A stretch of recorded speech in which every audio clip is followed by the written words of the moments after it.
Maoist అగ్రనేత హిడ్మాకు కేంద్ర committee shock ఇచ్చింది. వరుస ఎన్కౌంటర్ల నేపథ్యంలో కీలక నిర్ణయం తీసుకుంది. కేంద్ర కమిటీ నుంచి హిడ్మాను తొలగించింది. పోలీసుల ఎన్కౌంటర్లను ఎదుర్కోవడంలో సరైన వ్యూహం రచించడంలో హిడ్మా ఫెయిల్ అయ్యాడని కేంద్ర కమిటీ భావించింది.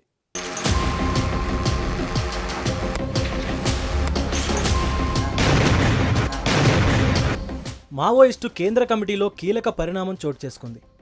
సెంట్రల్ కమిటీ సభ్యత్వం నుంచి మధ్వి హిడ్మాను తొలగించింది. ఇటీవల జరిగిన వరుస పరిణామాలతో హిడ్మాను తొలగించాలని నిర్ణయించింది. గత కొన్నాళ్లుగా ఎన్నడూ లేనంతగా మావోయిస్టులు భారీ నష్టాలను చవిచూస్తున్నారు.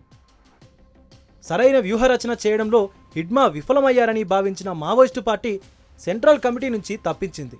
అయితే దండకారణ్యంలో హిడ్మా కీలక పాత్ర పోషిస్తుండడం గమనార్హం. మావోయిస్టు పార్టీ అత్యున్నత విధాన నిర్ణాయక విభాగమైన కేంద్ర కమిటీలో సభ్యులుగా కీలక నాయకులే ఉంటారు. హిడ్మాను తాజాగా తొలగించి ఆయన స్థానంలో మరొకరిని నియమించినట్టు తెలుస్తోంది. దీంతో ప్రస్తుతం మావోయిస్టు కేంద్ర కమిటీలో అతి పిన్న వయస్కుడు 54 ఏళ్ల పాటీరామ్ మాంఝీని కేంద్ర కమిటీలోకి తీసుకున్నట్లు సమాచారం. అతడి తలపై ₹1 కోటి రివార్డు ఉంది. అధికార వర్గాల ప్రకారం ఇటీవల హతమైన అగ్రనేత రామచంద్రారెడ్డి అలియాస్ చలపతి ఎన్కౌంటర్కు ముందు తయారు చేసిన పత్రంలో 12వ స్థానంలో ఉన్నట్లు చూపించారు. అయితే ఆయన వాస్తవానికి కేంద్ర కమిటీలోని టాప్ 10 సీనియర్ మావోయిస్టులలో ఒకరు అని అధికారులు తెలిపారు. ఒడిశా కమిటీలో దాదాపు 6 డజను మంది కీలక సభ్యులు ఉన్నారని అధికారిక వర్గాలు తెలిపాయి. వీరిలో మోడెం బాలకృష్ణ అలియాస్ బాలన్న రాష్ట్ర కమిటీ కార్యదర్శిగా పనిచేస్తున్నారు. ఇటీవలి నెలల్లో జరుగుతున్న ఎన్కౌంటర్ల నేపథ్యంలో బౌద్ధ్ ప్రాంతంలో రాష్ట్ర స్థాయి మార్పులు జరిగాయని, ఇతర ఏరియా కమిటీలు కూడా పునర్నిర్మాణానికి గురయ్యాయని ఒక అధికారి వివరించారు. గతంలో మావోయిస్టు కేంద్ర కమిటీని ప్రభావితం చేసిన కీలక వ్యక్తుల్లో హిడ్మా కూడా ఉన్నారని తేలింది. అయితే ఇటీవల కాలంలో మార్పులు జరిగి ఉండొచ్చని అంటున్నారు. 2017 సుక్మా దాడి తర్వాత హిడ్మాకు పదోన్నతి కల్పించి కీలకమైన స్థానంలో ఉంచారని నిఘా నివేదికలు సూచిస్తున్నాయి. ఇటీవల విడుదల చేసిన నివేదికలో ఇది ప్రతిబింబిస్తుందని ఈ విషయం గురించి తెలిసిన ఒక సీనియర్ అధికారి చెప్పారు. కేంద్ర కమిటీతో పాటు తూర్పు దళంలోనూ మార్పులు జరిగాయని నిఘా వర్గాలు భావిస్తున్నాయి. ఇటీవల ఛత్తీస్గఢ్ ఒడిశా సరిహద్దుల్లో జరిగిన భారీ ఎన్కౌంటర్లో భద్రతా బలగాలు భారీ విజయం సాధించాయి.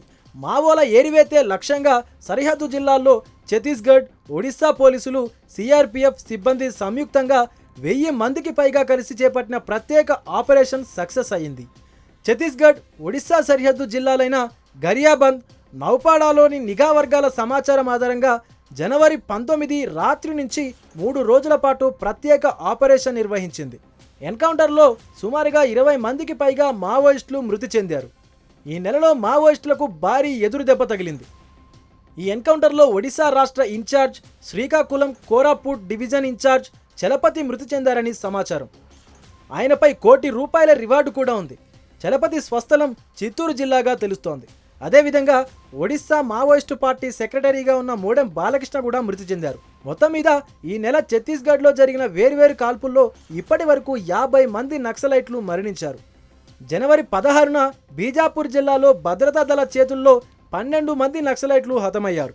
ఆ తర్వాత జనవరి 19న జరిగిన కాల్పుల్లో 20 మంది మరణించారని మావోయిస్టులు అంగీకరించారు.